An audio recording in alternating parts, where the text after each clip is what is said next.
Hello everyone. तो यार आज मैं बिल्कुल न्यू एनिमे को एक्सप्लेन करने वाला हूँ जिसका नेम है जेड डायनेस्टी। और ये एनिमे काफी ज्यादा अच्छा है जिसकी स्टोरी में आपको कल्टीवेशन के साथ साथ काफी सही मार्शल आर्ट भी देखने को मिलने वाली है। इस एनिमे के 9 एपिसोड आ गए हैं और आज मैं इसके 4 एपिसोड एक साथ एक्सप्लेन करने वाला हूँ ताकि मैं इस सीरीज को जल्दी से जल्दी ऑन गोइंग तक एक्सप्लेन कर सकूँ। तो विदाउट वेस्टिंग टाइम स्टार्ट करते हैं। तो एपिसोड की स्टार्टिंग में हम दो बच्चों को देखते हैं जो अपनी वुडन स्वॉर्ड के साथ काफी देर से आपस में फाइट कर रहे होते हैं। और अब हम यहीं अपनी सीरीज के मेन कैरेक्टर शाओ जियान को देखते हैं जो कि अपने फ्रेंड क्विनली से 98 टाइम्स फाइट कर चुका होता है, जिसमें से वो 97 टाइम्स उससे हार भी चुका होता है। लेकिन शाओ जियान बिल्कुल भी हार नहीं मान रहा होता और वो बार बार लिन पे अपनी वुडन स्वॉर्ड के साथ अटैक कर रहा होता है, जिसे देख के लिन शाओ को कहने लगता है कि आप हार मान लो, तुम्हें लगता है कि तुम मुझे हरा पाओगे। और उसे देखते ही वहाँ पे सारे के सारे लोग जो कि उनकी फाइट काफी देर से देख रहे होते हैं वो भी शाओ जियान पे हंसने लगते हैं, जिसे देख के शाओ जियान तो उन पे बहुत ज्यादा गुस्सा आता है और शाओ जियान लिन पे एक अटैक कर देता है।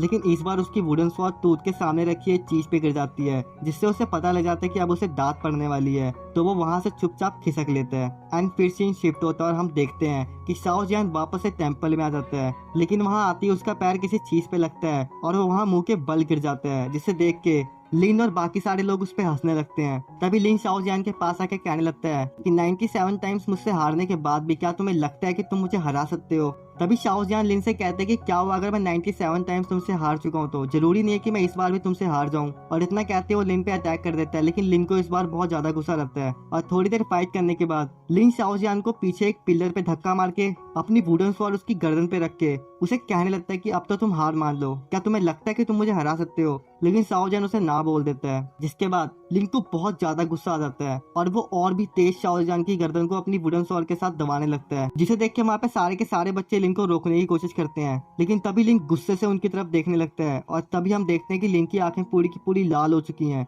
और वो बहुत ज्यादा गुस्से में है, जैसे ही कोई इविल ऑरा उसे कंट्रोल कर रहा हो। तभी वहाँ मॉन्क आके उन दोनों को रोक देते हैं। तभी सीन शिफ्ट होता है और हम रात का टाइम देखते हैं जहाँ पे शाओ जियान बाहर जा रहा होता है। लेकिन तभी उसकी मॉम कह रही होती है तुम्हें अपने फादर को अपने साथ लेके जाना चाहिए क्योंकि बाहर का मौसम बहुत ज्यादा खराब है और तुम्हें बाहर बहुत सारी परेशानियों का सामना करना पड़ सकता है। लेकिन तभी शाओ जियान अपनी मॉम को कहता है कि कोई नहीं मॉम, मैं देख लूंगा। और उसके बाद वो वहां से चला जाता है। फिर हम देखते हैं कि मॉन्क एक जगह पे बैठ के अपनी मेडिटेशन कर रहे होते हैं। लेकिन तभी उन्हें इस बात का एहसास होता है कि आसपास कोई इविल एनर्जी है। लेकिन तभी हम बाहर देखते हैं जहाँ पे एक ब्लैक स्मोक शाओ जियान और क्वीन लिन को अपने अंदर लेके कहीं दूर लेके जा रहा होता है। लेकिन तभी मॉन्क उन्हें बचा लेते हैं, लेकिन वो दोनों के दोनों बेहोश हो जाते हैं। तभी मॉन्क उस ब्लैक ऑरा को रोकते हुए कहते हैं कि आखिर तुम हो कौन और तुम इन बच्चों को यहाँ से लेके क्यों जा रहे थे। लेकिन तभी वो ब्लैक स्मोक मॉन्क पे अटैक कर देता है। मॉन्क अपनी शील्ड बना के उन्हें रोकने की कोशिश करते हैं और वो उस अटैक को रोक भी लेते हैं। तभी उस ब्लैक स्मोक में से एक इविल मैन बाहर आता है, जिसे देख के मॉन्क उन दोनों को एक पेड़ के साथ रख के उस इविल मैन से फाइट करनी शुरू कर देते हैं।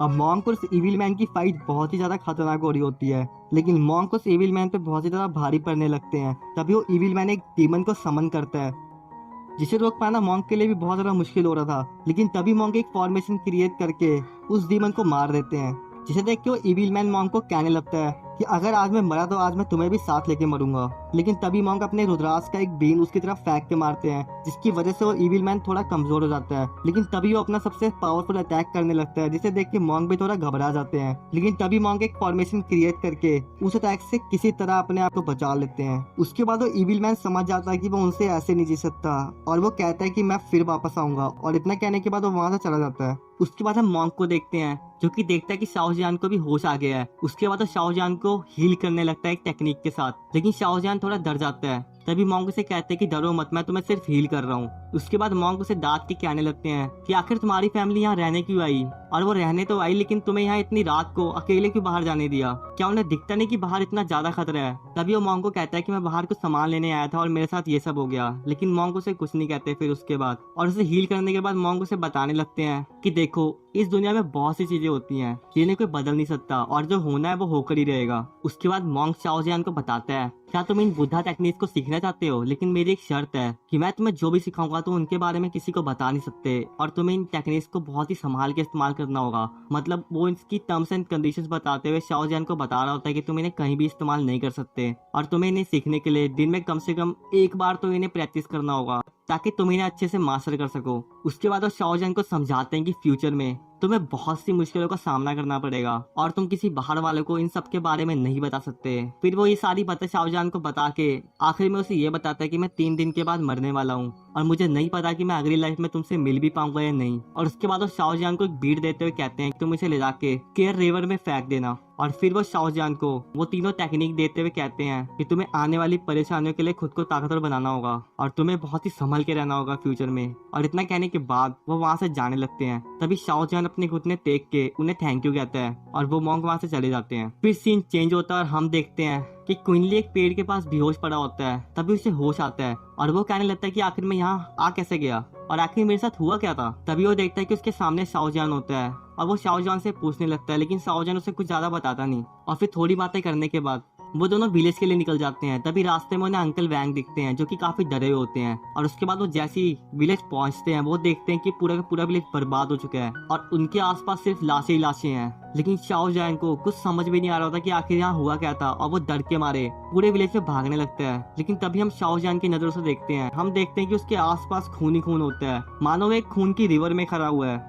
तभी हम देखते हैं कि उन लाशों में से एक अजीब सी आत्मा निकल के शाहजहान से बातें करने की कोशिश कर रही होती है। लेकिन शाहजहान बहुत ज्यादा डर रहा होता है। तभी एकदम से शाहजहान की आंखें खुलती है और हमें पता लगता है कि शाहजहान एक सपना देख रहा था। और फिर वो एकदम से अपने रूम से बाहर आता है और चिल्ला चिल्ला के अपने फादर को बुलाने लगता है, लेकिन उसके इस आवाज का कोई भी आंसर नहीं देता। और फिर वो देखता है कि क्विनली एक पेड़ के पास उदास होकर हेड डाउन करके बैठा हुआ है।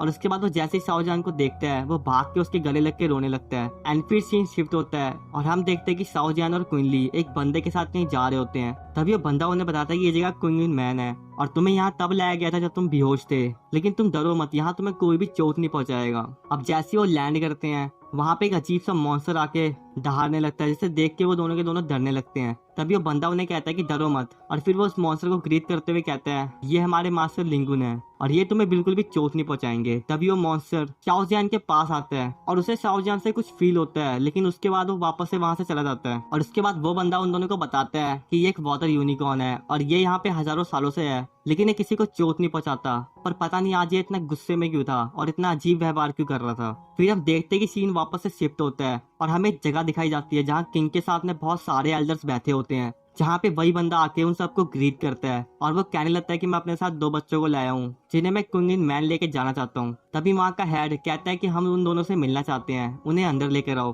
तभी वो दोनों के दोनों अंदर आते हैं, जो कि आते ही वहाँ पे अपने घुटनों पे बैठ के सबको ग्रीट करते हैं। जिसके बाद किंग उनसे पूछने लगता है कि आखिर तुम्हारे विलेज में हुआ क्या था। तभी क्विनलिंग उन्हें बताता है कि मुझे भी ज्यादा कुछ नहीं पता, जब मुझे होश आया तब मैं एक पेड़ के नीचे था और जैसे ही मैं थोड़ा आगे गया मुझे दिखा कि शाहजहान भी वहीं पास में बेहोश पड़ा हुआ था। और उसके बाद जैसे हम अपने विलेज पहुंचे हमने देखा कि पूरा का पूरा विलेज बर्बाद हो चुका है और वहाँ पे सारे के सारे लोग मारे गए हैं और उनके साथ में मेरे मॉम डैड भी मारे गए। और इतना कहते हुए वो काफी ज्यादा रो रहा होता है, जिसे देख के किंग शाहजहान से भी पूछने लगते हैं कि आखिर तुम्हें पता है कि वहाँ हुआ क्या था। लेकिन शाहजहान उन्हें कुछ भी आंसर नहीं दे रहा होता और चुपचाप वहीं के वहीं बैठा होता है। किंग उससे पूछने की बहुत कोशिश कर रहे होते हैं, लेकिन शाहजहान को अपने मास्टर की बात याद आ रही होती है, जिन्होंने शाहजहान से कहा था कि यहाँ पे आज जो कुछ भी हुआ है तुम उसके बारे में किसी को बता नहीं सकते। इसी वजह से शाहजहान चुपचाप बैठा होता है और वो उन्हें कोई भी आंसर नहीं दे रहा होता। तभी किंग के साथ वाला बंदा किंग को कहता है कि ये बच्चा है और कल रात के हादसे की वजह से बहुत ज्यादा घबरा गया है, तो आपको इसे और परेशान नहीं करना चाहिए। तभी वो किंग मान जाता है। उसके बाद हम देखते हैं वो सब किंग के साथ आपस में डिस्कस करने लगते हैं कि आखिर इन्हें कहाँ भेजना चाहिए।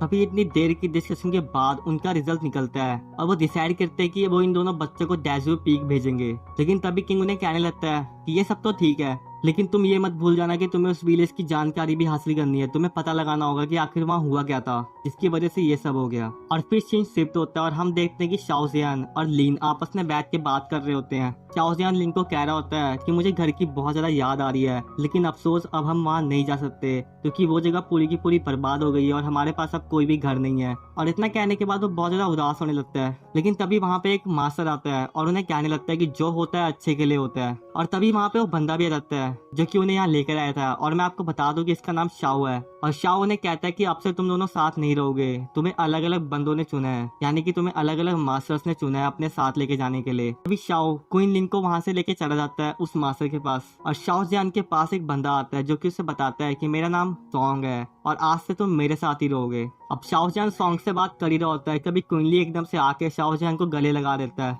और वो उससे रोते हुए कहने लगता है कि तुम अपना ख्याल रखना और हम बीच बीच में मिलते रहेंगे। इतना कहने के बाद वो शाओ के साथ वहां से चला जाता है और उसके बाद वो दोनों अपने अपने मास्टर के साथ वहाँ से चले जाते हैं। लेकिन शाओ वहाँ खड़ा इन दोनों को देख रहा होता है और कहने लगता है कि आखिर इन दोनों के साथ इतना ज्यादा बुरा हुआ है, और वो भी थोड़ा उदास होने लगता है। लेकिन तभी किंग शाओ को बुलाते हैं क्योंकि उन्हें उससे कुछ काम होता है। एंड फिर सीन शिफ्ट होता है और हम देखते हैं कि शाओजान ने जगह पे बैठा होता है और उसके आसपास बहुत सारे लोग जमा होकर उसे हंसाने की कोशिश कर रहे होते हैं। लेकिन शाओजान इतना सब झेलने के बाद बहुत ज्यादा दुखी होता है, जिसकी वजह से वो उनकी बातों पे कोई भी रिएक्शन नहीं दे रहा होता। तभी वो सबके सब शाओजान को परेशान करने लगते हैं और फिर वो उसकी वुडन स्वॉर्ड भी ले लेते हैं। लेकिन तभी वहाँ पे एक छोटी सी बच्ची आके उन्हें डांटने लगती है, जिसकी बातें सुनकर वो सब भी थोड़ा घबरा जाते हैं। और उसके बाद वो छोटी सी बच्ची कहने लगता है कि मुझे सब पता है कि तुम इसे बहुत ज्यादा परेशान कर रहे हो। तभी वो घबरा के उस लड़की से कहने लगता है कि नहीं नहीं, हम इसे परेशान नहीं कर रहे। लेकिन तभी वो लड़की कहती है कि मुझे सब पता है, मैं तुम्हारी शिकायत एल्डर से करूंगी, और ये कहते हुए उन्हें धमकाने लगती है। तभी वहाँ पे एल्डर भी आ जाते हैं और वो उन्हें बताते हैं कि शाओजियान आज से उनकी फैमिली का एक हिस्सा है और आज से उसे कोई भी परेशान नहीं करेगा। उसके बाद सॉन्ग शाओजियान को कहता है कि तुम मास्टर उनकी वाइफ को टी सर्व करो,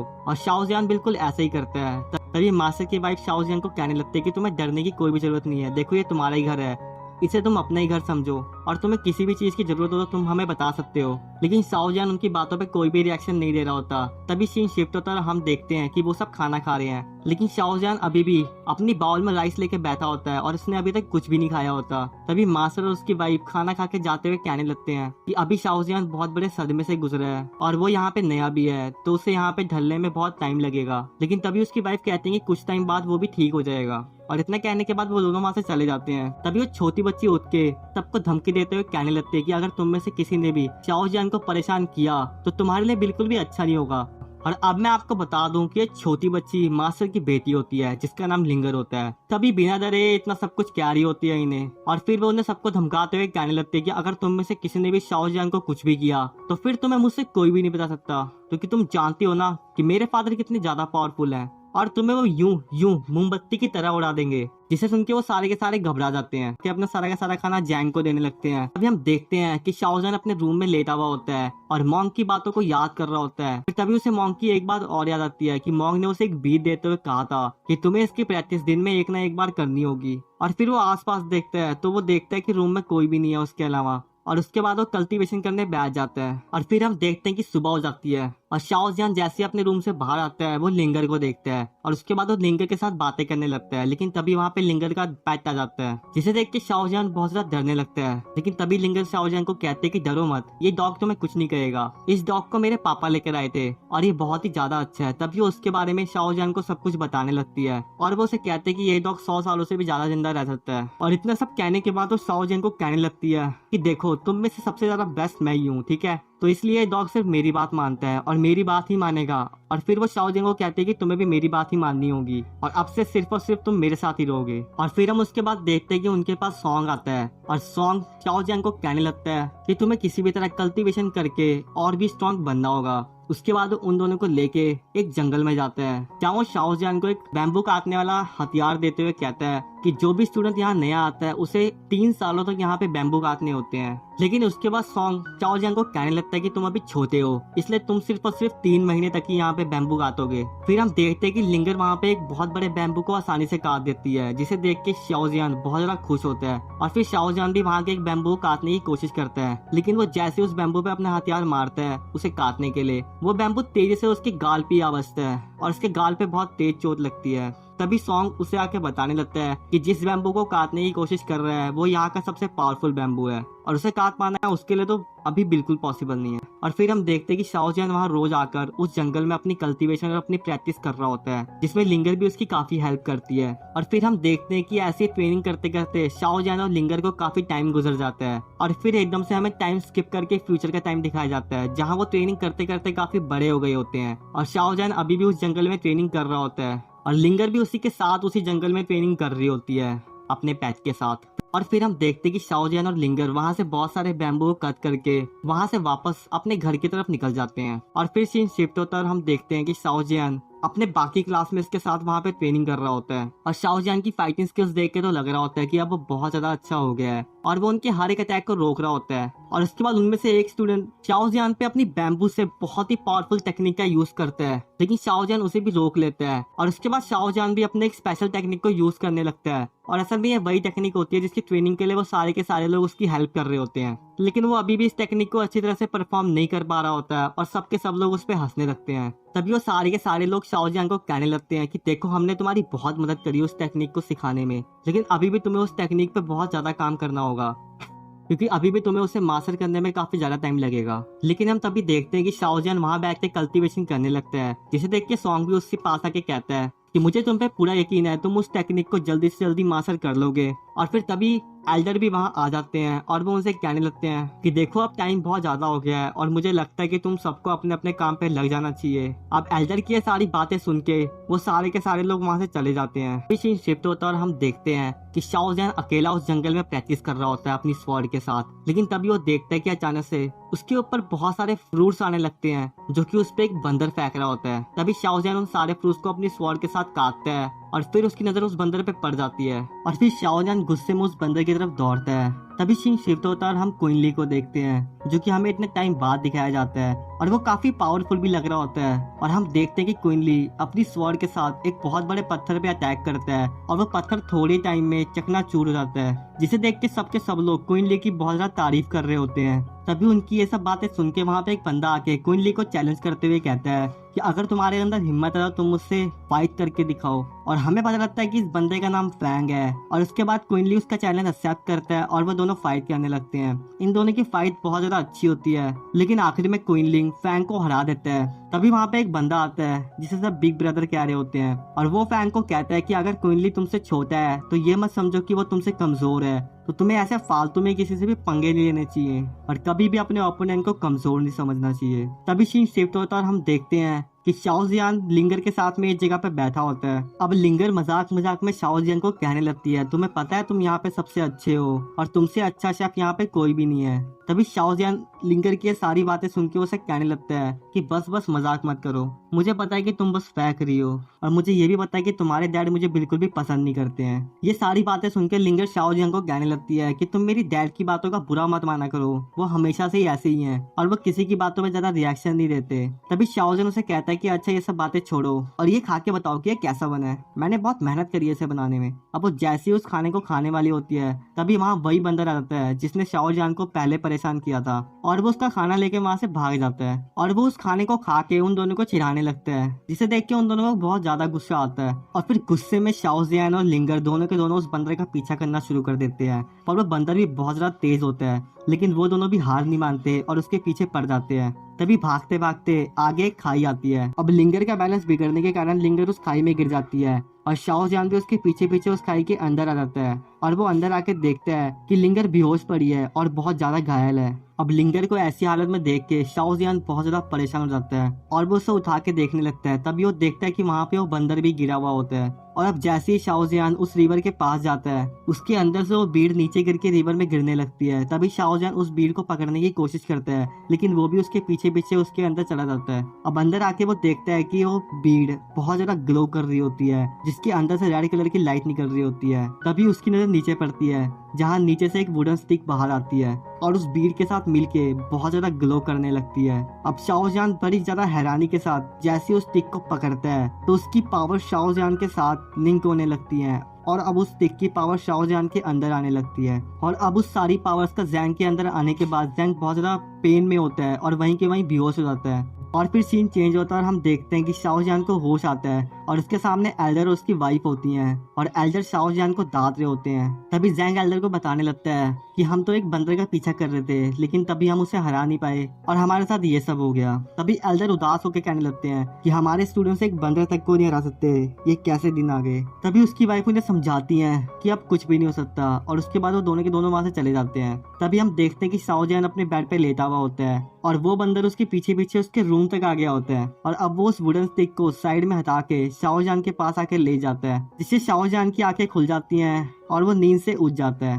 तभी वहाँ पे लिंगर भी आ जाती है। अब लिंगर जैसे ही शाओजैन के रूम में उस बंदर को देखती है तो उसे उस बंदर पे बहुत ज्यादा गुस्सा आता है और वो उस बंदर को मारने के लिए उसके पास दौड़ती है, लेकिन तभी वो बंदर उसे डर के बाहर भागने लगता है। लेकिन तभी लिंगर के डॉगी उस बंदर को पकड़ लेता है और लिंगर उस बंदर पे अटैक करने वाली होती है, लेकिन तभी शाओजैन उस बंदर को बचा लेता है। और उसके बाद जैंग उस बंदर का नाम बोनी रखता है और वो बंदर भी जैंग को वो वुडन स्टिक देते हुए बहुत ज्यादा खुश हो रहा होता है। और फिर सीन शिफ्ट होता है और हम देखते हैं कि जैंग अपने कमरे में बैठ के कल्टीवेट कर रहा होता है और वो इस बात को महसूस करता है कि वो अब रोज के मुकाबले बहुत ही ज्यादा अच्छे से कल्टीवेट कर पा रहा है और उसकी कल्टीवेशन स्पीड भी काफी ज्यादा बढ़ गई है। और इसके बाद हम क्विनलिन को देखते हैं जो कि बिग ब्रदर की बातों से बहुत ज्यादा गुस्सा होता है और एक स्वॉर्ड के साथ बहुत ही ज्यादा हार्ड प्रैक्टिस कर रहा होता है। लेकिन तभी वहाँ पे मास्टर आ जाते हैं और वो क्विनलिन से कहने लगते हैं कि तुम बहुत ज्यादा हार्ड वर्किंग पर्सन हो और मैं ये बात जानता हूँ कि तुम आगे चल के बहुत ज्यादा ताकतवर बनोगे। उसके बाद वो उसे स्वॉर्ड टेक्निक दिखाते हैं जिसे देखने के बाद क्विनली बहुत ज्यादा खुश होता है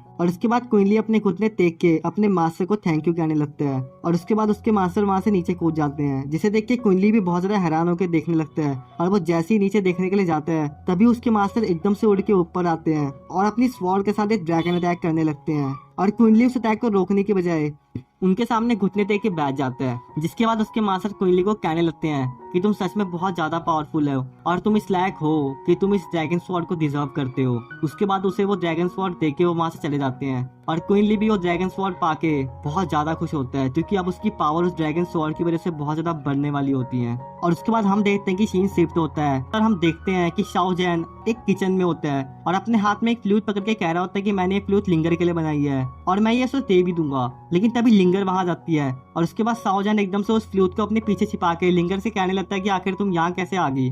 तभी लिंगर उसे कहते हैं कि दिखाओ तुमने मेरे लिए आज क्या बनाया है। तभी शाओजैन उसे कहते हैं कि मैंने तुम्हारे लिए बहुत सारा खाना बनाया है, तुम चाहो तो इन्हें टेस्ट कर सकती हो। लेकिन लिंगर को पता लग जाता है कि शाओजैन उससे कुछ छिपा रहा है और फिर वो एकदम से उस फ्लूट को देख लेती है और उसे लेने के लिए शाओजैन पे झपट्टा मारने लगती है, लेकिन शाओजैन भी उससे दूर भागने लगता है। फिर लिंगर अपने डॉगी को भी शाओजैन के पीछे छोड़ देती है ताकि वो उसे पकड़ सके। अब लिंगर के डॉग से बचते बचते शाओजैन और लिंगर बहुत ज्यादा क्लोज आते हैं और ये मोमेंट एकदम पटाखा मोमेंट बन जाती है, मतलब रोमांस वाली। और अब इतना क्लोज आके वो दोनों के दोनों ही थोड़ा शर्मा जाते हैं और पीछे हट जाते हैं। लेकिन इन सब के बीच लिंगर शाओजैन से वो फ्लूट छीन ही लेती है, लेकिन जैसे उस फ्लूट को छीनती है वो फ्लूट हवा में उड़कर खाने में गिर जाती है, जिसे देख के शाओजैन को बहुत ज्यादा बुरा लगता है, लेकिन अब वो कुछ कर भी नहीं सकता। तभी वहाँ पे सॉन्ग आ जाते हैं और वो लिंगर से कहने लगता है कि तुम जैन को परेशान करना बंद कर दो और देखो तुम्हें मास्टर ने बुलाया है रात तक। एंड यार ये बात यहीं खत्म होता है एंड आज शाम तक या कल तक इसका लास्ट पार्ट भी आ जाएगा एंड उसके बाद ये एनिमे ऑन गोइंग तक एक्सप्लेन हो जाएगा।